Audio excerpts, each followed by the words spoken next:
당신의 보장을 한 줄 한 줄 정리해드립니다. 안녕하세요. 당신의 보장 노트의 페이지를 채워갈 아나운서 이다운입니다. 오늘 1시간 동안 여러분들의 건강과 앞으로의 미래를 설계할 수 있는 시간을 가져보도록 할 테니까요. 교육 내용들 집중해 주시면 좋겠습니다. 오늘 함께할 전문가님들 먼저 소개해드리도록 할게요. 오늘 총 4분의 전문가들과 함께 하는데요. 성우영 전문가, 고정길 전문가, 이상원 전문가, 이차영 전문가와 함께 하도록 하겠습니다. 그럼 첫 번째 페이지 함께 열어보도록 할까요? 오늘의 첫 번째 페이지는 여러분들이 가장 궁금해하시는 암보험입니다. 암보험과 이야기 성우영 전문가님과 함께 나눠보도록 할게요. 첫 번째 페이지 함께 열어보겠습니다.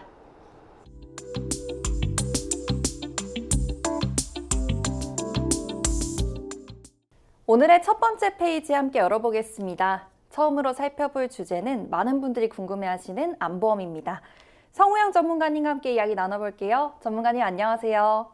네, 안녕하세요. 오늘 암보험에 대해서 낱낱이 파헤쳐볼 성우영 전문가입니다. 오늘 요즘 들어서 많은 분들을 만나다 보면 암보험 얘기만 하면 조금 어렵다 혹은 걱정스럽다 라는 얘기를 많이들 하시는데요. 그래서 오늘 그런 걱정하지 마시라고 암보험에 대해서 상세하게 더 쉽고 정확하게 전달드리도록 하겠습니다.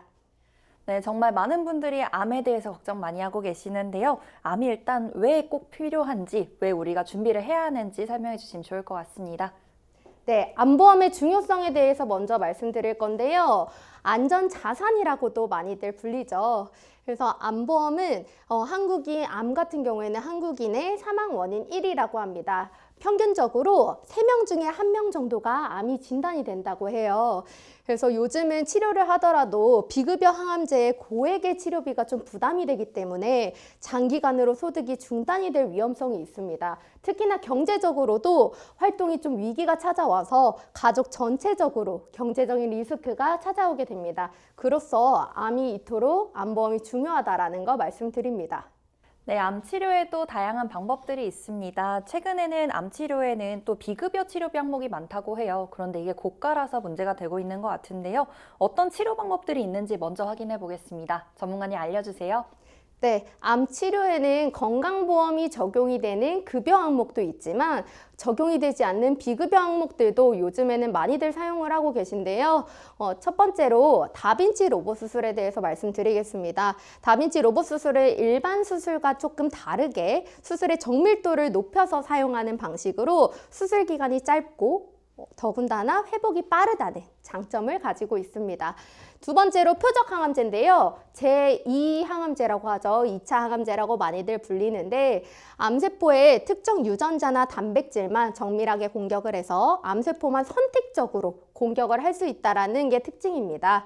세 번째는 면역항암제인데요. 면역항암제는 면역세포를 활성시켜서 이제 면역력을 높여서 암세포만 좀 죽일 수 있게끔 하는 게 공격을 해서 특징이고요.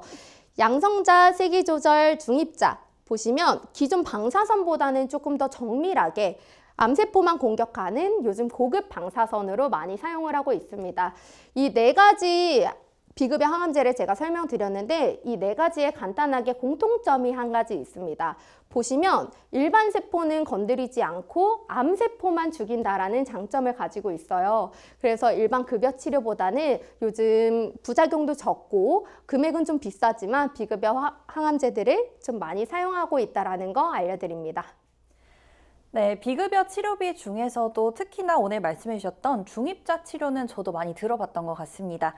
중입자 치료가 어떤 치료인지 좀 더 자세하게 알려주세요. 네, 중입자 치료 요즘 많이 핫합니다.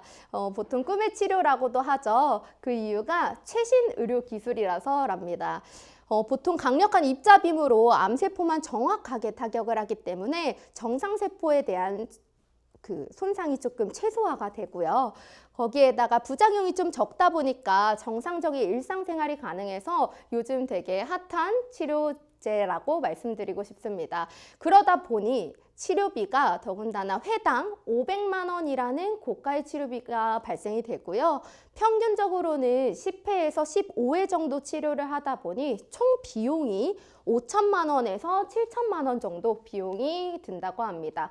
지금 현재 국내 현황으로 보시면 연세안병원에 2대 정도 운영을 하고 있고요. 앞으로의 전망을 바라봤을 때 26년 하반기쯤에 2대가 더 추가될 예정이라고 합니다. 혹시나 이제 요즘 암 환자분들이 급증을 하다 보니까 치료비가 좀 많이 준비가 되어 있으신 분들은 해외에서도 치료가 가능하다고 하니 참고해 주시기 바랍니다. 네, 중입자 치료 같은 경우에는 치료 비용이 회당 500만 원 이상 들 정도로 정말 고가의 치료 비용이 발생하게 되는데요. 다른 비급여 항암 치료도 현실적으로 비용이 얼마나 들어가는지 확인해 봐야 할 것 같습니다. 어느 정도의 비용이 발생할까요? 비급여 항암 치료 같은 경우에는 이제 요즘 의료기술이 발달하다 보니까 가장 중요한 게 비용이긴 하죠. 의료기술이 발달하면서 이제 비급여 항암 같은 경우를 많이 찾는 분들이 많으신데요. 기존 항암 치료보다는 부작용이 조금 적다 보니까 비용이 매우 많이 비싼 편에 속하고요. 비급여 항목은 이제 환자 본인이 전액을 다 부담을 해야 하는 상황이기 때문에 실제적으로 치료비 부담이 좀 많이 높습니다. 그래서 비급여 치료는 환자의 생명과 직결이 좀 되지만 보험 적용이 어려운 경우가 많아서 가장 중요한 게 본인 상황에 맞게끔 모든 치료비를 준비를 해놓는 게 가장 중요합니다. 네, 전문가님의 말씀을 들어보니까요. 의료기술이 발달하면서 또 비용까지도 함께 높아진 현실인 것 같습니다. 그렇다면 암보험을 준비할 때 가장 중요하게 핵심은 어떤 거를 짚어 넘어가야 하는지 말씀해 주세요. 암보험의 핵심 요소 제가 4가지 들고 나왔는데요. 첫 번째로 진단비입니다. 진단비 같은 경우에는 암 진단 시에 바로 일시급으로 큰 돈을 받아서 수술이나 치료 입원 같은 거를 초기에 이제 해결할 수 있기 때문에 가장 중요하고요. 두 번째로 일반암과 소액암 분류입니다. 이걸 보장 범위로 뜻하는데요. 보통 여성분들 유방암이나 자궁암, 자궁경부암 혹은 남성분들은 전립선암 같은 게 생식기암으로 빠져 있는지 혹은 일반암에 이게 포함이 되어 있는지 확인하시는 게 가장 중요합니다. 보통 일반암이나 고액암, 소액암 같은 경우에도 분류가 다 각기 다르게 되어 있기 때문에 확인하시는 게 중요하고요. 세 번째로 비갱신형, 갱신형입니다. 보통 많이들 들어보셨을 텐데요. 비갱신형은 보험료가 초기 비용이 좀 비싸기 때문에 어느 정도 비싼 거 아니야? 라고 생각하실 수 있지만 이게 장기적으로 봤을 때는 보험료가 고정이 되기 때문에 안정적으로 보이실 수 있고요. 갱신형 같은 경우에는 이제 초기에는 조금 저렴하지만 장기적으로 봤을 때 주기적으로 보험료가 인상이 될 수 있다라는 점 꼭 확인하고 넘어가셔야 될 것 같고요. 네 번째로 납입 기간입니다. 20년나 100세 만기 등으로 보통 100세처럼 긴 납입 보장 기간 안에 내가 20년만 낸다라고 설정을 하는 건데요. 보통 개인 상황에 맞는 10년, 20년, 30년 각기 다르게 있으니까 상황에 맞게끔 납입 기간을 선택하는 것이 중요합니다. 네, 보험으로 준비할 수 있는 실제 이 혜택들까지 확인해 보니까 꼼꼼하게 잘 준비하겠다는 생각이 들고 있습니다. 그럼 암보험을 준비해야겠다 하시는 분들에게 준비하기 전에 꼭 확인해야 하는 내용들은 어떤 게 있는지 짚어주세요.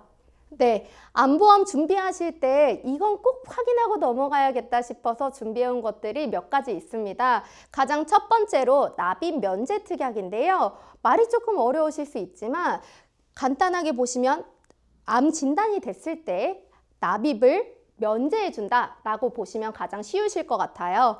그래서 암이 진단이 되고 나면은 예를 들어서 20년 납입인데 내가 5년만 납입을 했어요. 그랬을 때 나머지 15년을 납입을 안 하고도 내가 100세까지 보장이다 라고 하면 그때까지는 남은 보장을 계속 받을 수 있다라는 특약인데요. 이 특약, 이렇게 좋은 특약을 모르고 넘어가시면 안 될 것 같아서 가져왔습니다. 네, 다음은 면책기간과 삭감기간, 감액기간인데요. 이제 일반적으로 90일이라는 면책기간과 1년 이내에 50%라는 감액기간이 정해져 있습니다. 그래서 혹시라도 내가 준비를 한 후에 바로 진단이 된다고 해서 금액이 나오는 게 아니기 때문에 90일 안에 진단이 되면 보장이 불가하고요. 혹시라도 내가 진단이 되면 1년 안에 진단이 될 시에는 보험금이 50% 감소를 할 수 있으니 최대한 빠른 시일로 내가 보험을 준비를 해야 된다는 것을 말씀드립니다. 네, 다음은 해약 환급금의 유무인데요. 보통 해약 환급금 무시 못합니다. 해약 환급형이랑 무환급형이 있는데요. 환급형 같은 경우에는 중도 해지 시에 일부만 이제 지급이 된다라는 점. 보통 전액이라고 생각하실 수도 있는데 암보험 같은 경우에는 이제 저축성으로 내가 준비를 한 것이 아니라 보장성을 위해서 준비를 한 것이기 때문에 일부만 지급된다라는 점 참고해 주시고요. 더군다나 무환급형 같은 경우에는 말 그대로입니다. 환급금이 없는 형태거든요. 근데 대신에 보험료가 저렴하다 보니까 많은 분들이 준비를 하고 있는 게 무환급형입니다. 네, 암보험에 대해서 정말 자세하게 알 수 있던 시간이었습니다. 또 전문가님만의 암보험 준비 꿀팁이 있을 것 같은데요. 이 꿀팁에 대해서도 공개해 주세요. 암보험 준비할 때 꿀팁이라기보다는 여태까지 계속 강조를 드렸던 것 같아서 한번 정리하는 시간으로 보시면 좀 좋으실 것 같아요. 계속 강조만 해서. 그래서 첫 번째로 말씀드렸던 게 진단비입니다. 진단비는 바로 내가 진단이 됐을 시에 일시금으로 큰돈을 받아서 치료를 할 수 있기 때문에 종합적인 보장이 다 필요하고요. 더군다나 일반암, 고해감, 소해감 아까 말씀드렸듯이 보장 범위입니다. 보장 범위 같은 경우에는 다 각기 다르게 되어 있기 때문에 꼭 확인하시는 게 중요하고요. 그리고 갱신형, 비갱신형의 선택 가능입니다. 보험료가 오르냐, 안 오르냐, 장기적으로 봤을 때 어떤 것이 이득이냐 꼭 확인하고 넘어가시는 게 중요하고요. 다음은 면책기간, 감액기간 조건을 좀 꼼꼼히 확인하셔야 됩니다. 이거를 지금 내가 준비를 한다고 해서 바로 보장이 되는 것이 아니기 때문에 꼭 짚고 확인하고 넘어가셔야 되고요. 더군다나 가장 중요한 본인 상황에 맞게끔 준비를 하시는 게 맞춤형 선택을 할 수 있다 보니까 유리하게 준비하시는 게 좋겠습니다. 네, 오늘 또 마지막으로 시청자분들께 해주고 싶은 말씀이 있으시다고 해요. 암보험과 관련돼서 마무리 부탁드리도록 하겠습니다. 네, 오늘 암보험에 대해서 이렇게 설명드렸는데요. 보험은 불안을 키우기 위한 게 아니라 마음을 좀 편안하게 하는 장치라고 생각을 해요. 그래서 시청자분들께서 암보험을 다 미리 준비를 해 놓으셨다고 해도 당장 눈앞에 보이지 않기 때문에 체감이 되지는 않지만 앞으로 진단이 되거나 혹시나 진짜 필요하실 때는 정말 큰 힘이 될 거라고 생각이 듭니다. 오늘 이야기 마음에 하나라도 남으셨으면 좋겠습니다. 감사합니다.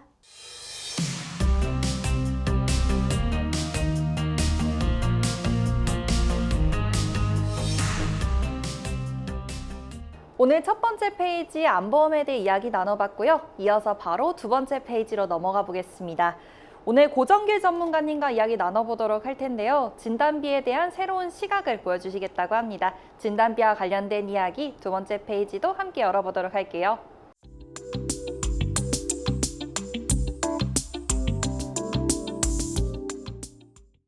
오늘의 두 번째 페이지도 함께 열어보도록 하겠습니다. 그동안 보험 준비만 하고 계신 분들 많으셨을 텐데 진단비에 대해서 특히나 궁금해하시는 분들 많으셨던 것 같아요. 오늘은 이 이야기에 대해서 좀 더 심도 깊게 이야기 나눠보겠습니다. 고정길 전문가님과 함께 이야기 나눠보도록 할게요. 전문가님 안녕하세요. 네, 안녕하십니까. 고정길 전문가입니다. 오늘 해볼 이야기는 너무나 빠르게 변화하는 세상에서 과연 진단비만으로 괜찮을까라는 주제에 대한 답을 한번 해보려고 합니다. 암, 뇌, 심장 이런 중대 질환이 너무나도 많이 들어서 친숙하기까지 하는데요. 불과 20년 전까지만 하더라도 이 중대 질환은 극복할 수 없는 병마라는 인식이 강했습니다. 그렇지만 지금은 충분한 준비와 기술이 있다면 이겨낼 수 있다는 인식으로 바뀌고 있습니다. 그럼에도 너무나도 무서운 질병인 건 사실이죠. 아무리 세상이 발전했다 하더라도 내 몸에 큰 그리고 안 좋은 방향성으로 변화가 생겼으니 당연한 일입니다. 치료를 시작하는 순간부터 시작되는 비용적인 부담은 여러 가지 모습으로 다가오는데요. 단순하게 치료비, 입원비, 그리고 약값 등 실제로 치료하는 과정에서 발생하는 비용에 더불어서 가족의 생활비, 필수적인 지출, 심지어 일 또는 사업의 멈춤으로써 인해 발생하는 기간 손실까지 합친다면 실제로 짊어지는 경제적 부담은 이제 이루 말할 수가 없습니다. 여기 한 수를 더해가지고 일상으로 복귀 이후 과정을 생각을 해본다면 이제 피해를 입은 거를 복구를 해야 되죠. 그렇기에 단순히 사업장에 내 몸이 복귀하는 것과 그 내가 입은 피해를 복구하는 것은 엄연히 다른 문제입니다. 이 인트로가 좀 길었습니다. 사실 여기까지만 들어도 몇 천만 원의 진단비로는 확연하게 부족하다는 것을 아셨을 겁니다. 그렇게 오늘은 이러한 구조적인 한계를 세심하게 들여다보고 나의 보장성 자산을 보다 효율적으로 편성할 수 있는 방법에 대해 알아보려고 합니다. 네, 진단비에 대한 또 새로운 시각을 확인해 볼 수 있는 것 같습니다. 진단비만으로는 좀 부족하진 않을까 걱정하셨던 분들 오늘 이야기 좀 더 집중해서 보셔야 할 것 같고요. 이런 본격적 이야기에 앞서서 진단비의 구조에 대해서도 한번 짚고 넘어가면 좋을 것 같아요. 최근에 또 어떤 형상들이 나타나고 있을까요? 네. 지금까지 보험이라고 하면 진단비라는 인식이 머릿속에 있었을 겁니다. 근데 이렇게 된 구조에 대해서 한번 살펴볼 필요가 있는데요. 화면에 1980년대부터 2010년대까지의 주요 국내 보험사의 주력 판매 담보들에 대해서 한번 살펴보도록 하겠습니다. 먼저 1980년대에는 암은 곧 사망이라는 인식이 강했습니다. 그렇기에 암 사망, 그리고 여기에 질병 사망을 보장하는 종신보험이 주를 이뤘는데요. 말 그대로 치료할 엄두도 나지 않고 생존율도 지금에 비해 현저히 낮았기 때문에 치료는 고사하고 복구는 고사하고 치료 단계의 고려를 하기도 어려웠던 상황이었습니다. 이후 1990년대로 넘어가면서 드디어 진단비의 전성시대가 펼쳐집니다. 이 시기에는 의료뿐만이 아니라 전 세계적으로 기술의 발전이 폭발적으로 이루어지는 시기였기 때문에 중대질환도 도전해 볼 만한 그리고 정복해 볼 만한 질병이라는 인식이 싹트기 시작했습니다. 그리고 구조상 사망이라는 그런 종막의 단계에서 지급받던 보험금이 중대질환을 진단받는 시점에서 지급된다는 것도 센세이션을 불러일으켰습니다. 이제 현대로 들어오게 되면 주요 치료비, 비급여 치료라는 담보가 출시가 되는데 이제 시시각각 발전하는 기술력을 따라잡기 위해 아예 담보를 분리하는 시도였고 이러한 변화는 꽤나 효과적으로 작용을 했습니다. 국가와 보험사 그리고 개인이 이 모두가 중대질환이라는 큰 사건을 보다 입체적으로 보기 시작했던 겁니다. 이어서 이러한 인식의 변화를 준 큰 이유 중에 하나는 바로 비약적으로 상승한 생존율인데요. 간단하게 모든 암 기준으로만 한번 보더라도 1993년, 1995년도에 42.9%라는 생존율이 현재로 들어서 72.9%라는 30%에 가까운 그런 증감률을 보이고 있습니다. 이처럼 비약적으로 상승한 생존율은 우리로 하여금 중대질병을 극복한 이후의 삶에 눈을 돌리게 하는 겁니다. 네, 이렇게 의료기술이 발전하면서 또 병마를 이겨내시는 많은 분들이 계시지만 또 항상 좋은 일만 찾아오는 건 아닌 것 같습니다. 이런 좋은 일 뒤에는 또 우리가 걱정해야 할 부분도 있을 것 같은데요. 또 어떤 것들이 있는지 함께 이야기 나눠보도록 할게요. 전문가님 어떤 것들이 있을까요? 네, 맞습니다. 제가 존경하는 선생님께서 하신 말씀이 좀 떠오르는데요. 인생을 살다 보면 좋은 일과 나쁜 일이 플러스 마이너스 0에 수렴한다고 합니다. 수학 선생님이셨는데 제가 앞서 인트로에서 말씀드렸듯 의료기술이 발달하고 생존율이 올라감으로써 첨단 기술에 대한 비용적인 문제 그리고 일상생활로의 복귀 과정에서 그 이후 복구하는 과정까지 발생하는 경제적인 부담이 많이 커졌습니다. 여기서 제가 간단하게 정리를 해봤는데 낮아지는 사망률과 이제 높아지는 치료 비용, 경제적인 부담이 올라가는 거죠. 그리고 우리가 중대질환에 대해서 생각을 했을 때 치료비만 생각을 하는 경향이 있는데 사실 치료비 이후에도 생활자금, 기한손실, 양육비, 간병비, 복구비용, 매몰비용 등 고려해야 할 비용들이 너무나도 많습니다. 이렇듯 중대질환은 발병 이후의 시간에도 발생할 수 있는 비용을 얼마나 체계적으로 준비하느냐에 따라서 회복하는 과정의 질과 속도 그리고 복구의 성패를 가를 수가 있습니다. 여기서 핵심은 복귀와 복구는 다르다는 겁니다. 혹여나 한 집안의 가장이 이러한 큰 일을 겪었다면 사실 가장 먼저 떠오르는 게 내가 복직을 할 수 있을까? 이런 걱정이 먼저 떠오르겠죠. 그리고 심지어 사업을 하고 있었다면 그 사업장의 사활을 걱정을 해야 되는 상황이 올 수 있는 겁니다. 이 단계에서 힘이 되어줄 수 있는 것은 내가 얼마나 체계적인 과정으로 치료 과정에서의 자금을 세이브했는지가 관건이 될 수 있습니다.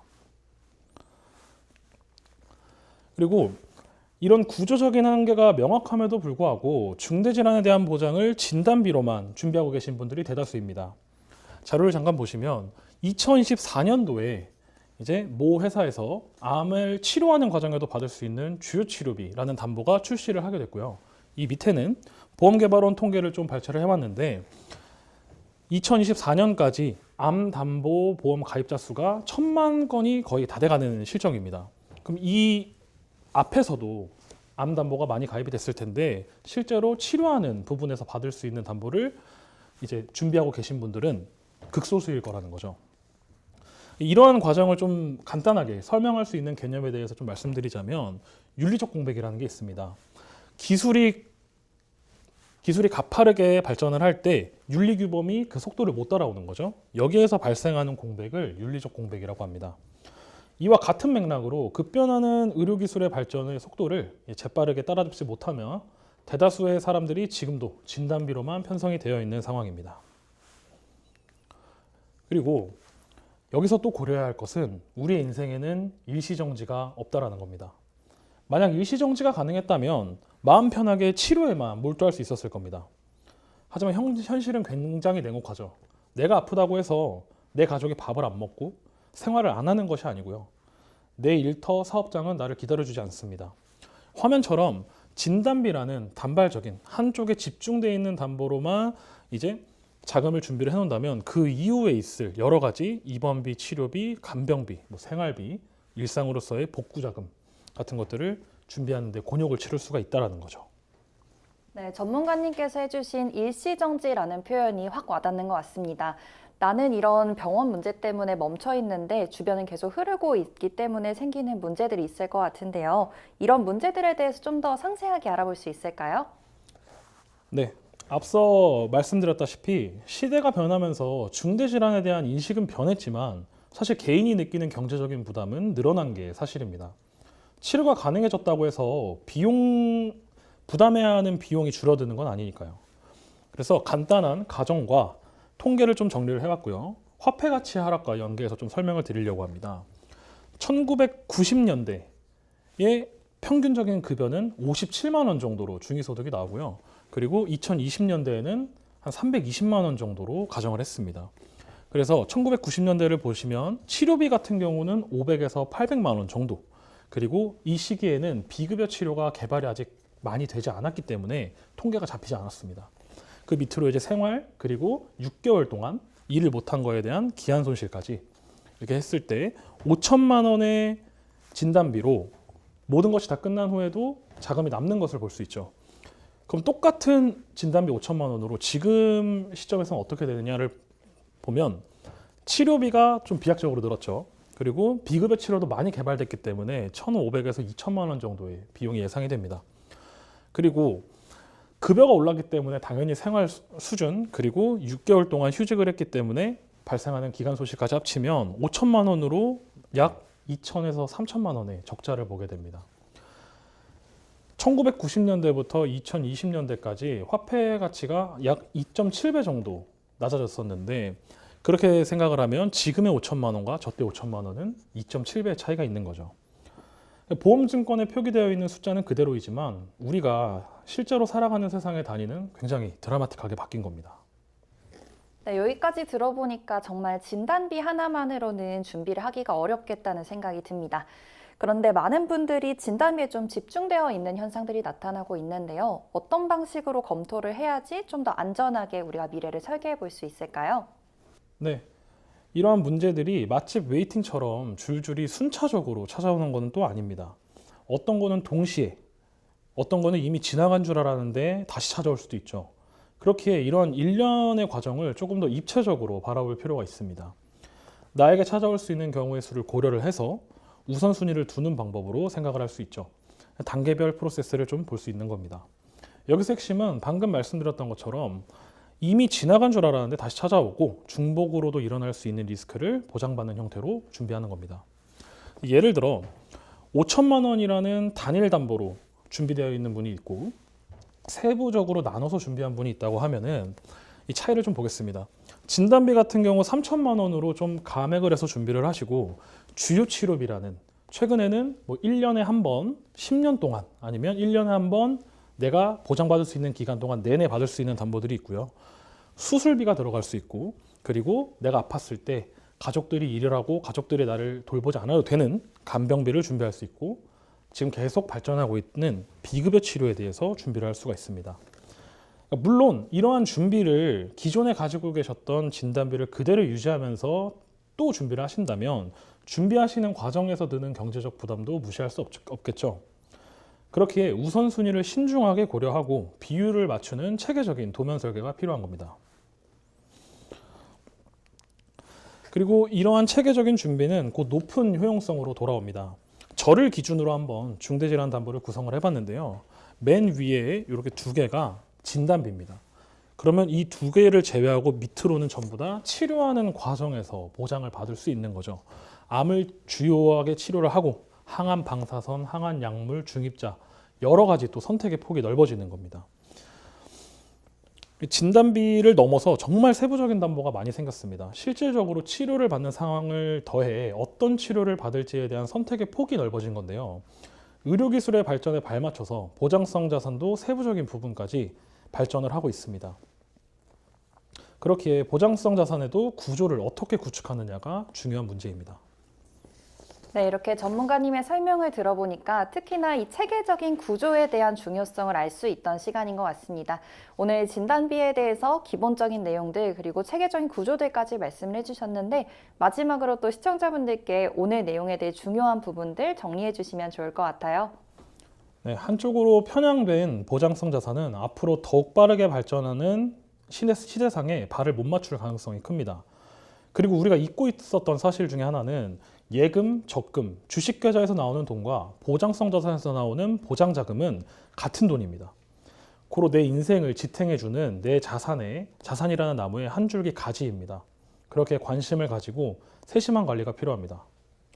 이 화면에서는 현재와 20년 전에 미국의 시가총액 12기업을 한번 제가 가지고 와봤는데요. 2026년은 AI 섹터가 주식시장을 주도하고 있습니다. 15년, 20년 전 포트폴리오를 지금까지 가지고 왔다면 아마 큰 수익은 낼 수 없었을 겁니다. 보험도 마찬가지입니다.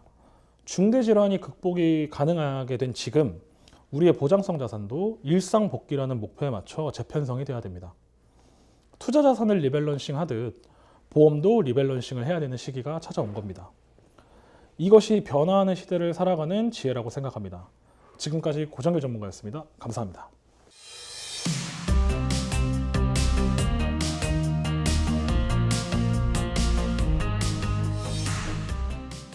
두 번째 페이지도 함께 열어봤습니다. 이어서 바로 세 번째 페이지로 넘어가 보도록 할 텐데요. 이상원 전문가님과 함께 이야기 나눠볼 거고요. 치매와 요양에 대한 이야기 나눠보겠습니다. 함께 열어보시죠.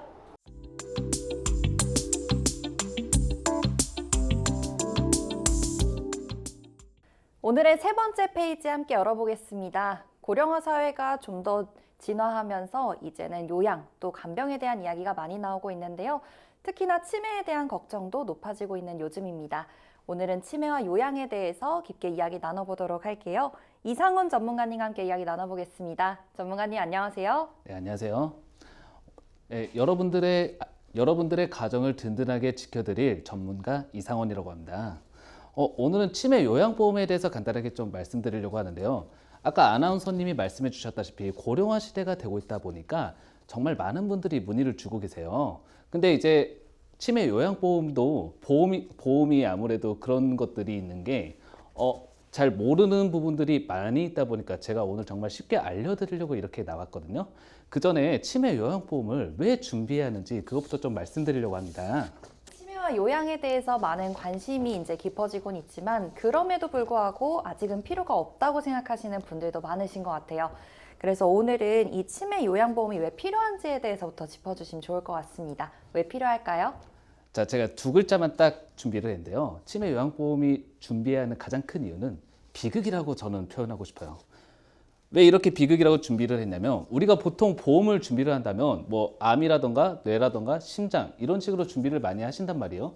이걸 준비하는 가장 큰 이유는 암에 걸렸을 때 내가 생활비라는 명목을 받기 위해서 이렇게 하는 것도 있고 치료비로 쓸 수 있기 때문에 이렇게 준비를 해요.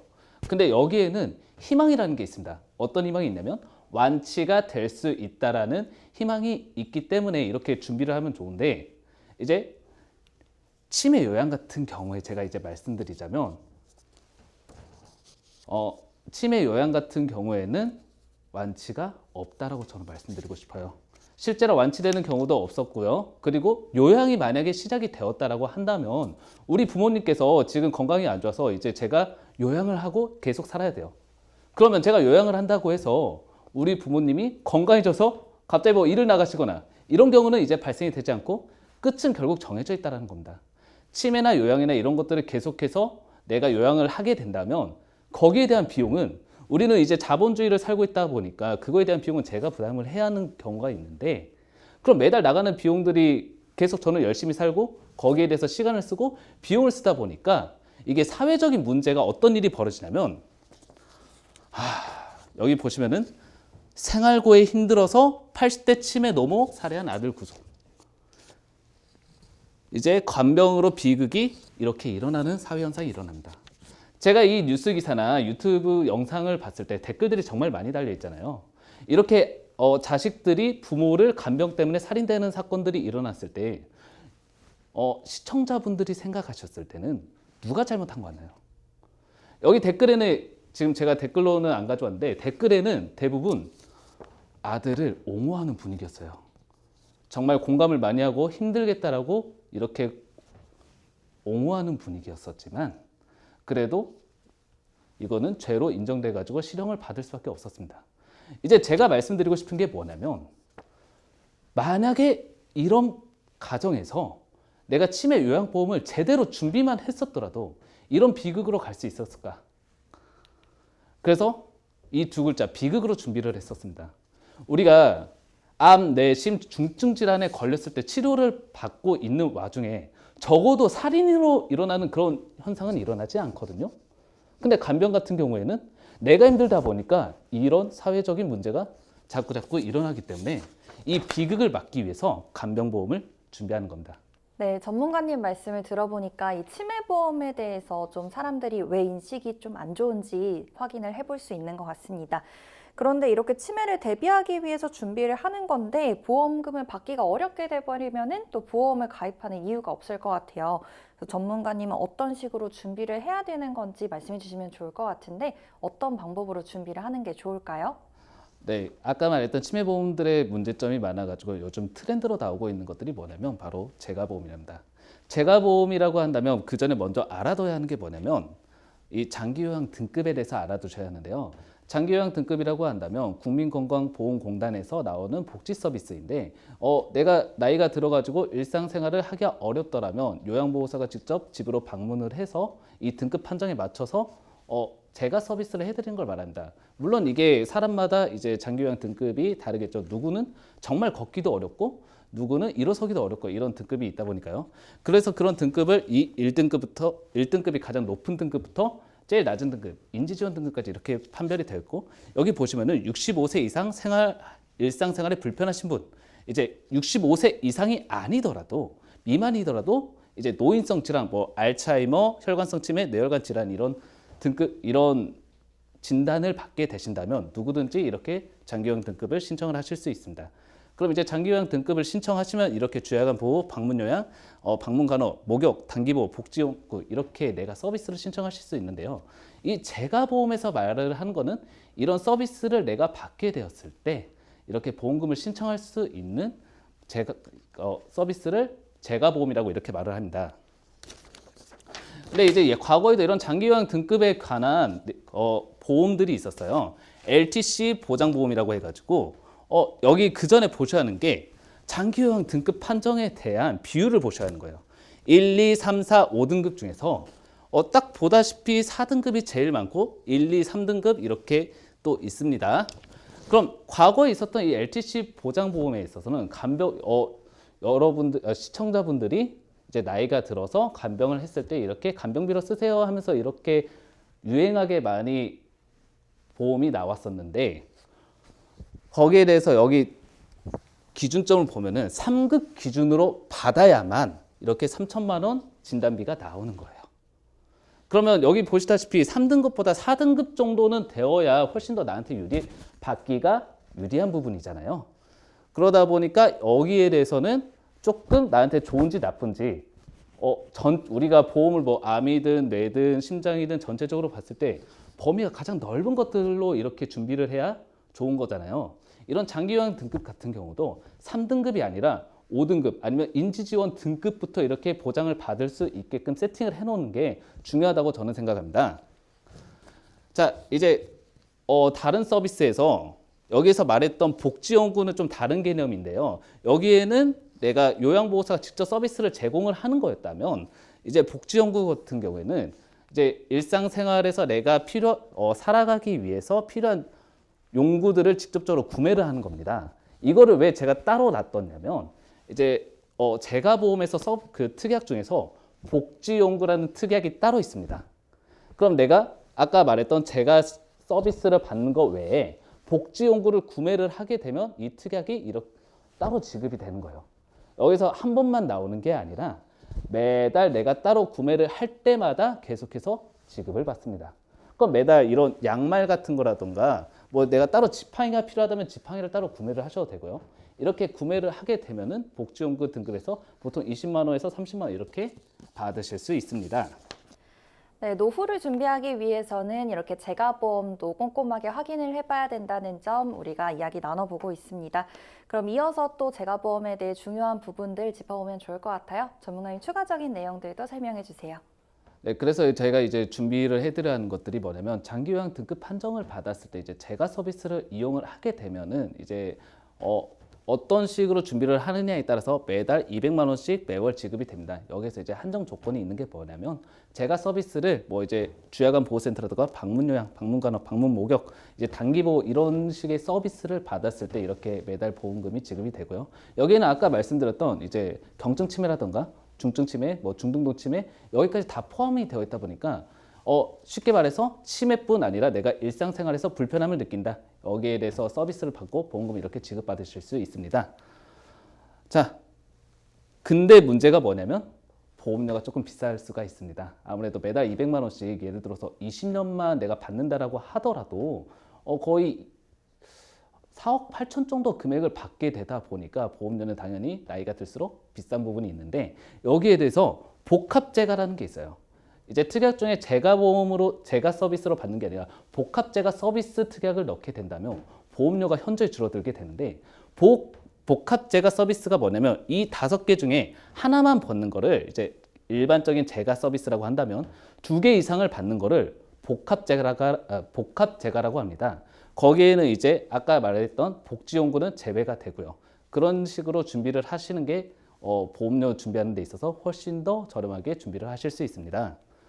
자, 근데 이제 시설에 들어가면 어떻게 되냐? 이제 요양원에 들어가게 되었을 때는 당연히 내가 재가 서비스를 받고 있지 않기 때문에 이제 재가 급여는 받을 수는 없지만요. 보험금 중에서 대신 1, 2등급 시설 특약으로 따로 준비를 하시게 된다면 요양원에 입소를 하게 되었을 때 시설 급여로 따로 받을 수 있어가지고 이것도 따로 준비하시는 게 좋습니다. 네, 이렇게 재가 서비스에 대한 다양한 내용들까지 확인을 해봤고요. 또 그런데 마지막 보루로 남겨두고 있는 팁도 있다고 합니다. 그래서 마지막으로 이 치매와 간병에 대해서 전문가님께서 주실 수 있는 보험의 팁도 이야기해 주시면 좋을 것 같고요. 또 오늘 내용이 워낙 좀 어렵거나 또 생소한 부분들도 있었다 보니까 중요한 부분들도 정리해 주시면 좋을 것 같아요. 전문가님 마지막으로 팁과 내용 정리까지 부탁드리겠습니다. 네, 마지막으로 이제 말씀드릴 게 바로 진단비에 대한 부분입니다. 아까 치매보험에서 이제 진단비는 뭐 경증, 중증도, 중증에 내가 되었을 때만 이렇게 받을 수 있는 건데요. 장기요양 등급을 판정받았을 때 즉각적으로 진단비를 이렇게 지급될 수 있는 특약을 준비하시게 된다면 따로 내가 등급을 받았을 때 바로 진단비가 지급이 됩니다. 자, 오늘 마지막으로 정리를 해드리자면 이제 핵심 포인트는 치매보험 같은 경우에는 CDR 척도 3점, 이제 중증 치매가 받기 어려움에 있어가지고 여기에 대해서 확인을 할 필요성이 분명히 있고요. 그리고 LTC 등급 아까 간병보험이라고 해가지고 4등급 판정이 비교적 대부분 많은데 여기는 3등급부터 나오는 것들이 대부분 있다 보니까 내가 만약 LTC 보험이 있다면 몇 등급부터 나오는지 확인하는 것들이 필수입니다. 그 다음에 제가 보험은 인지지원 등급부터 보험금이 지급받는 걸로 이런 식으로 보험을 준비하시게 된다면 시청자분들한테 도움이 될 것 같습니다. 오늘 이렇게 치매와 간병, 요양에 대해서 심도 깊은 이야기 나눠봤습니다. 마지막으로 시청자분들께 해주고 싶은 말씀이 있으시다고 하는데요. 마지막 이야기까지 들어보도록 하겠습니다. 네, 시청자 여러분들, 치매 요양보험을 준비해야 하는 이유는 아까 말씀드렸다시피 비극을 막기 위해서 이렇게 준비를 하는 겁니다. 사회적 이슈가 문제가 되지 않게끔 여러분들도 꼼꼼하게 제가 알려드린 대로 범위 넓게 매달 받는 식으로 이렇게 설정을 해가지고 준비를 하시면 여러분들한테 큰 도움이 될 것 같습니다. 저는 이상원이었습니다.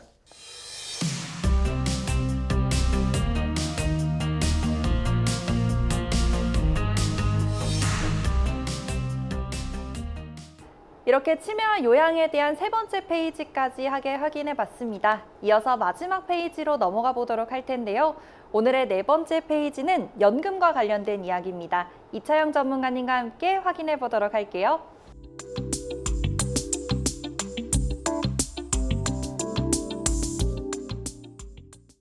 오늘의 마지막 페이지도 함께 열어보도록 하겠습니다. 연금과 관련된 이야기 많은 분들 요즘 관심 갖고 계실 텐데요.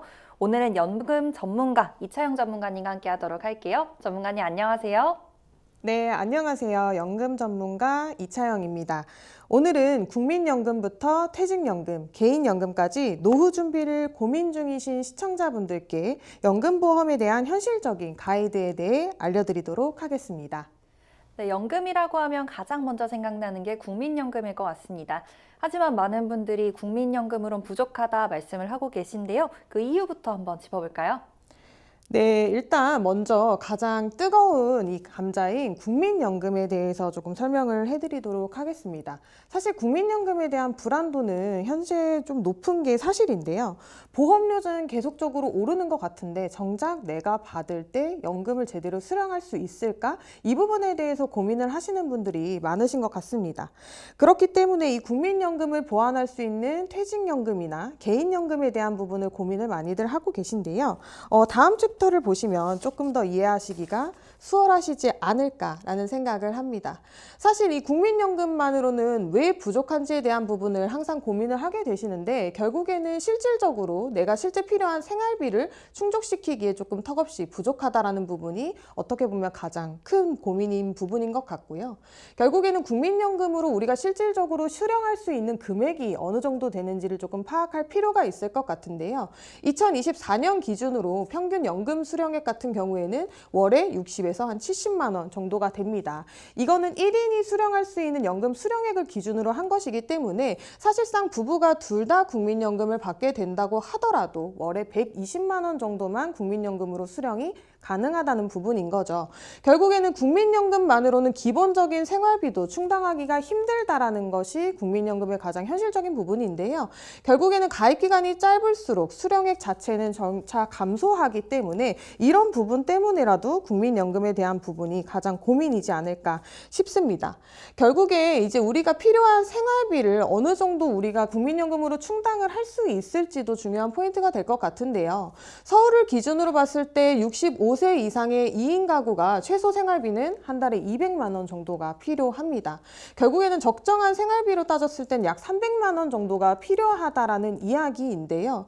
국민연금만으로는 사실상 이 매달 100만 원 정도가 부족한 현실이죠. 그렇기 때문에 의료비나 주거비 그리고 특히 노후에 증가하는 추가적인 현금성 지출까지를 고려한다라고 했을 때는 사실상 국민연금으로는 많이 부족하다라는 게 현실이라는 생각이 조금 듭니다.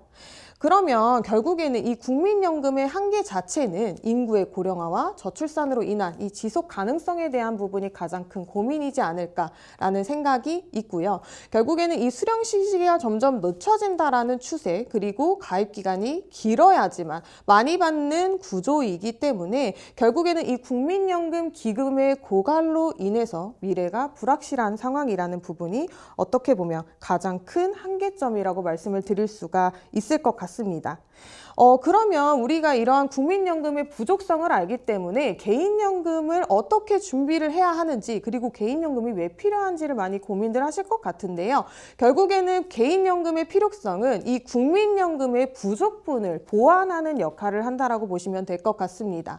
그리고 무엇보다도 국민연금 같은 경우에는 의무적으로 가입을 하고 일정한 금액만큼을 우리가 수령을 할 수 있다라고 하면 개인연금 같은 경우에는 개인의 상황이라든지 소득 수준 그리고 생활 수준에 맞게끔 개인 상황에 맞는 맞춤형 설계가 가능하다는 게 가장 큰 장점일 것 같습니다.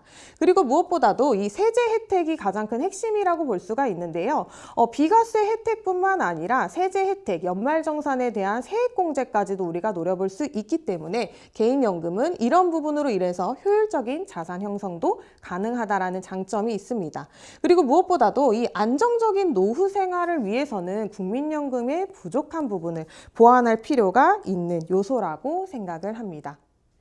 네, 전문가님 말씀을 들어보니까 정말 개인연금 중요하겠다라는 생각이 듭니다. 그런데 여기서 궁금한 점이 있는데요. 개인연금은 언제부터 준비를 하는 게 가장 유리할까요? 네, 사실 이 개인연금에 대한 답은 사실 정해져 있다라고 보시면 될 것 같은데요. 연금 준비 언제부터 시작하는 게 좋은가요? 라는 답변에 저는 딱 한 가지만 말씀을 드릴 수 있을 것 같습니다. 하루라도 빨리 시작하셔라 라고 말씀을 드리고 싶은데요. 그 이유가 가장 중요합니다. 연금보험은 이 복리로 이자가 쌓이는 구조인데요. 복리의 가장 큰 핵심은 결국 시간을 쌓는 구조라고 말씀을 드릴 수가 있을 것 같아요. 그렇기 때문에 하루라도 빨리 시작을 하셔야 그 시간을 오래 쌓아서 결국은 이자를 더 많이 불릴 수 있다는 게 이 연금보험의 가장 큰 핵심이고요. 시간이 길수록 결국은 원금보다는 이자가 더 많은 비중을 차지하기 때문에 적은 금액으로 최대의 효율을 나타낼 수 있는 건 하루라도 빨리 시작하는 게 가장 중요한 부분입니다. 그리고 이 10년의 작은 차이만으로도 최종 연금 수령액이 2배 이상의 차이가 날 수 있는 것을 확인을 하실 수가 있고요. 결국은 시간을 돈으로 바꾸는 가장 효과적인 방법이다라고 설명을 드릴 수가 있을 것 같아요. 그러면 현실적으로 우리가 시작하는 시점을 어떻게 다르게 했을 때 얼만큼의 연금 수령액 차이가 나나요?를 조금 비교를 해드리고 싶은데요. 실질적으로 연금 준비 시기에 따른 차이를 한번 보시면 30살, 30세에 시작하는 경우 월 20만 원씩 20년 동안 납입을 한다라고 한번 볼게요. 그러면 총 납입 금액은 4,800만 원부터 시작을 하게 되는데 60세부터 우리가 연금을 수령한다라고 가정을 했을 때 매월 80만 원에서 약 100만 원의 연금을 수령할 수가 있게 됩니다. 장기적으로 복리 효과로 인해서 사실상 납입 금액은 4,800만 원, 월 20만 원을 납입을 하게 되셨지만 실질적으로 이 시간에 따른 복리 효과로 인해서 우리는 한 달에 20만 원씩을 납입했지만 실질적으로 받는 금액은 80에서 100만 원 가까이 납입 금액 대비 훨씬 더 높은 수익을 볼 수 있다는 게 가장 큰 부분이고요. 연금 개시 보너스라고 해서 연금 개시가 뒤로 늘어날수록 결국은 장기로 유지하게 될수록 이 보너스 혜택이 최대화가 되기 때문에 이런 부분으로 봤을 때는 조금이라도 일찍 시작하는 게 아무래도 장점이라는 생각이 듭니다. 그러면 반대로 우리가 조금 뒤로 늦춰서 한 10에서 15년 정도 늦춰서 시작하는 시점이 됐을 때는 어느 정도의 효과가 날지 보면 좋을 것 같은데요. 만약에 내가 30세가 아니라 나는 좀 결혼도 해야 되고 내 집 마련도 해야 돼서 조금 더 뒤로 밀렸어 라고 가정을 한번 해볼게요. 45세부터 시작하는 경우에는 월에 30만 원씩 15년 납입 금액은 더 늘어나게 되는데 오히려 납입 기간은 줄어들게 될 수밖에 없습니다. 그게 왜 그런가 하면 결국은 60세부터 연금을 수령해야 된다는 시기 때문에 그런데요. 총 납입 금액은 5,400만 원으로 앞전보다도 훨씬 더 높은 총 납입 금액을 가져가게 되지만 실질적으로 받는 연금 수령액은 그의 절반 정도 수준인 40에서 50만 원 수준의 연금을 수령하게 됩니다. 결국에는 기간이 납입하는 기간, 유지하는 기간이 축소하기 때문에 복리 효과 자체를 오히려 감소할 수밖에 없는 이런 부분 때문에 결국은 수익률이 같이 동시에 저하될 수밖에 없는 부분인 거죠. 결국은 납입 부담이 상대적으로 조금 커진다. 납입 금액도 커지고요. 결국은 총 납입 금액 자체가 커지기 때문에 이런 부분으로는 상대적으로 큰 단점이다라고 볼 수가 있을 것 같고요. 그리고 물가 상승 대비했을 때는 연금 수령액이 훨씬 더 어떻게 보면 작기 때문에 이런 부분으로 봤을 때는 빨리 시작한 사람이 압도적으로 유리하다라고 볼 수가 있을 것 같습니다. 그렇다라고 하면 우리가 현명한 간단하게 연금을 준비할 수 있는 방법은 어떤 것들이 있을까? 조금 간단하게 살펴보면 좋을 것 같은데요. 연금을 수령할 때 우리가 3층 연금 구조로 쌓아라 이런 말을 많이 들어보셨을 것 같습니다. 그래서 제가 1층, 2층, 3층 이렇게 세 가지로 비교해서 간단하게 설명을 해드리려고 하는데요. 우선 가장 기본 토대가 되는 1층인 국민연금이 있습니다. 국가에서 제공하기 때문에 기본적인 노후를 보장하기는 하나 결국에는 평균적인 수령액 자체가 현저히 적기 때문에 결국은 최소 10년 이상 가입을 해야 되는 또 가입 기간, 의무 가입 기간이라는 게 존재합니다. 결국은 이 국민연금 같은 경우에는 최저적인 어떻게 보면 생활을 보장해 준다라고 볼 수 있기 때문에 충분한 노후 생활은 조금 어려울 수가 있는데요. 그래서 우리가 1층 국민연금을 쌓고 그 위에 2층인 퇴직연금을 쌓는 게 중요합니다. 퇴직연금 같은 경우에는 직장인이 의무적으로 가입할 수 있게끔 만들어진 제도라고 보시면 될 것 같은데 일시금 또는 연금 형태로 수령이 가능하고요. 우리가 기본적으로 퇴직금이라는 것들을 봤던 걸 이걸 연금의 형태로 이전한 거기 때문에 이직을 하실 때에는 DC형이나 DB형처럼 퇴직연금의 형태에서 개인형 IRP라는 연금으로 전환이 가능합니다. 그리고 이 부분 같은 경우에는 세제 혜택이 있기 때문에 이 부분은 또 직장인 분들께는 큰 메리트가 될 수가 있겠지만 사실상 퇴직연금 같은 경우에도 아무래도 수익률을 기반으로 연금 수령액이 쌓이기 때문에 국민연금과 퇴직연금만으로는 충분한 노후 생활은 조금 어려울 수 있다 이렇게 말씀을 드릴 수 있을 것 같고요.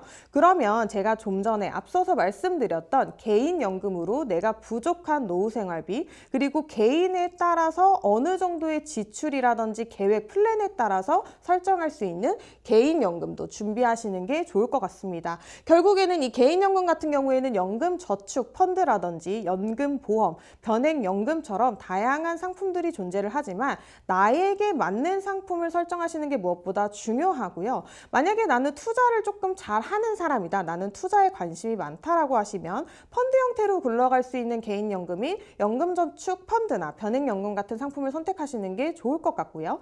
나는 조금 안정적으로 정해진 연금 수령액을 받고 싶어 라고 하시면 변액연금 중에서는 보증형 연금이라고 해서 연금 수령액이 어느 정도 일정 수준 정해져 있는 상품이라던가 아니면 연금 보험처럼 이자율에 따라 불이가 되는 상품을 이용하시면 훨씬 더 좋을 것 같습니다. 그래서 이런 부분들에 따라서는 우리가 조금 더 활용할 수 있는 부분이 많기 때문에 조금 보완을 하시는 게 좋을 것 같다라는 생각이 듭니다. 연금보험을 가입하실 때 조금 주의하실 사항을 몇 가지 제가 체크해드리면 좋을 것 같은데요. 대표적으로 두 가지에 대한 부분을 조금 나눠봤습니다. 첫 번째는 납입 및 수령 방법에 대한 부분인데요. 연금보험을 가입하실 때 주의하실 게 납입 기간과 수령 시점은 조금 상이하다라는 부분을 꼭 기억하실 필요가 있습니다. 내가 납입을 10년을 한다라고 해서 꼭 수령을 10년 할 필요는 당연히 없습니다. 그래서 내가 납입 기간이 10년, 15년, 20년 이라고 할지라도 수령 기간을 내가 어떤 연금을 수령하는지에 따라서 종신토록 연금을 수령할 수도 있고요. 아니면 확정적으로 기간을 설정하셔서 10년, 15년 이런 식으로도 설정이 가능합니다. 그리고 적립금은 결국은 납입 기간이 중요한 게 아니라 연금 개시 시점까지 지속적으로 펀드나 이자율로 불이가 되기 때문에 이런 부분들을 꼭 주의하실 필요가 있고요. 무엇보다 내 은퇴 계획과 내가 연금 개시하는 시점이 무엇보다 정확한지를 확인하실 필요가 있습니다. 그리고 이 연금보험의 가장 큰 핵심인 비과세 요건에 대한 부분도 조금 충족을 하실 필요가 있는데요. 5년 납입 그리고 10년 이상 유지가 필수로 어떻게 보면 적용이 됩니다. 그리고 연간 납입 한도는 1,800만 원 이하, 일시 납입 한도 1억 원 이하, 종신형 연금은 55세 이후부터 수령하시는 조건을 충족을 하셔야지만 비과세 혜택을 받을 수 있다라고 생각을 하시면 될 것 같습니다. 네, 연금에 대해서 자세한 이야기 해주고 계신데요. 연금, 보험과 예적금 모두 다 노후에 꼭 필요한 준비가 될 것 같습니다. 하지만 이 두 가지 방법들 차이가 있을 것 같은데요. 어떤 차이점들이 있을까요? 네, 사실 우리가 예적금 같이 어느 정도 일정 부분의 목돈을 모아두고 이걸 연금 형태로 쓰는 게 더 유리한 거 아닌가요? 이렇게 질문하시는 분들이 간혹 계셔서 제가 이 예적금과 연금보험을 한번 비교를 해드리면 어떨까라는 생각을 해서 조금 내용을 가져왔는데요. 연금보험과 예적금은요, 사실상 노후 준비를 위한 대표적인 상품이라고 볼 수도 있지만 근본적인 차이가 조금 있습니다. 첫 번째는 이자 방식에 대한 부분인데요. 예적금은 단리 또는 복리이지만 이율 자체가 굉장히 낮은 복리를 활용을 합니다. 그리고 연금보험 같은 경우에는 고정적인 금리이거나 실적 배당형이라고 해서 복리로 이자를 주거나 펀드로 운용 수익률을 내서 연금 수령액을 높이는 형태의 상품이라고 보시면 될 것 같은데요. 그리고 두 번째는 세제 혜택에서 조금 다른 차이점이 있습니다. 일반적으로 예적금 같은 경우에는 15.4%의 이자 소득세를 부과하게 되어 있지만 연금보험 상품 같은 경우에는 비과세 혜택이 있기 때문에 사실상 이자 소득세나 연금 소득세에 대한 부분에 세금을 조금 피해갈 수 있다라는 게 가장 큰 장점일 것 같습니다.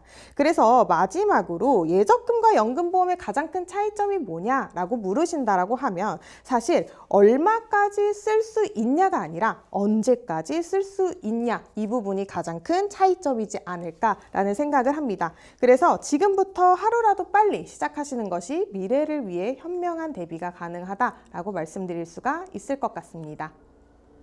네, 오늘 연금에 대해서 자세한 이야기 해주셨는데요. 마지막으로 시청자분들께 한 말씀 부탁드리도록 할게요.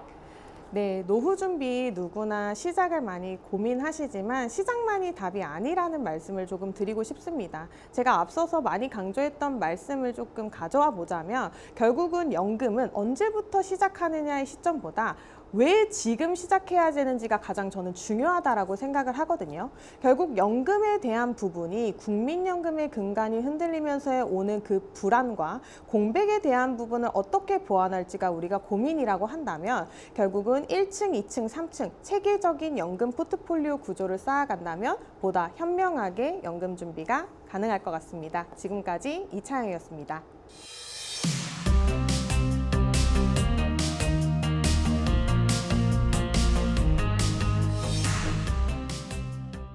오늘의 마지막 이야기 연금까지 확인해 봤습니다. 여러분들 노후도 함께 꼼꼼하게 준비해보는 시간 되셨으면 좋겠고요.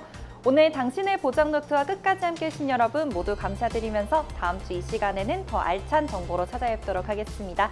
끝까지 시청해주신 여러분 모두 고맙습니다.